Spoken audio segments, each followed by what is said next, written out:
Hello, I'm Brett Etheridge, founder of Faithful Fatherhood, and what you're about to watch is a segment from a recent episode of the Faithful Fatherhood Podcast that I think will really bless you on your fatherhood journey.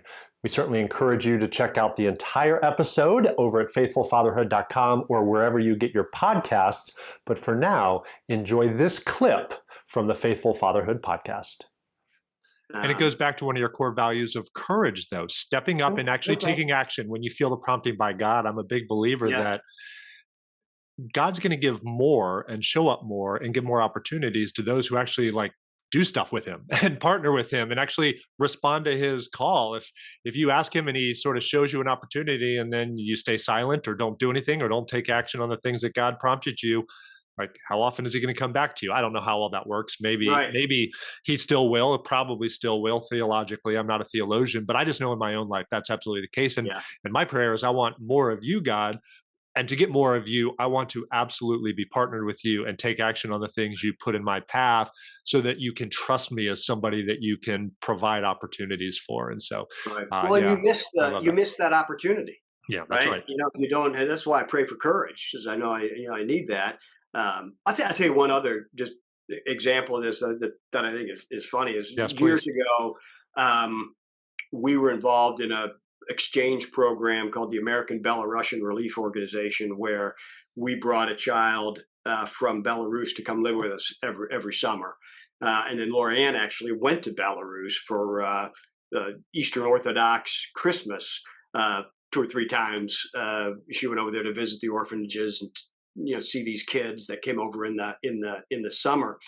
And when we first joined it, I walked into an organizing meeting, all the people, and they said, okay, first we'd missed all the other meetings. This first meeting we'd come to, and they said, okay, last item on the agenda is we still need somebody to organize the Vacation Bible School. And I said, well, what's that entail? And they said, well, we need Russian speaking, because these kids didn't speak English. We need Russian speaking small group leaders for this. And, it's just going to be a vacation Bible school, somebody to lead prayer, somebody to lead songs. And I said, all right, I'll do it. That sounds easy and fun. I'm a teacher, I could do this, way to get involved and meet people and stuff. And 2 things happened. It's a time when you realize you're actually the answer to the prayer, which is kind of cool. We see God answer prayers, but it's rare, because these people have been praying that somebody would step up and do that. And God sent me in that case.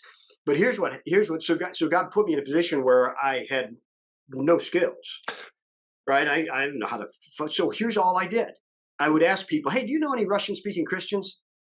And they'd say, I do. They'd say, there's this lady at work and she's from Russia and she's a strong Christian. And I'd say, well, give me your phone number. And I would call her up. I'd introduce myself. I'd say, could we meet for coffee? And they'd say yes. And I would sit down. I'd tell them what we're doing. And they would say, everyone did this. They'd say, oh, I've been waiting for an opportunity, to work with, I left St. Petersburg as a child, and I had about 6 Russian-speaking people I'd never met before, who all came. One played the guitar, led the songs, the others played games with the kids in their native language, and then taught them about Jesus. And so it was an opportunity for me to see a couple things. It's not about me, right? That God is orchestrating this, and I could see him orchestrating it, and I got to be a frontline witness to this. And as you see those things, your faith grows. You see, it's not just reading what God did 1,000 years ago, but seeing it in your own life. And so it's a combination of prayer, and then put yourself in a position where you have to rely on God.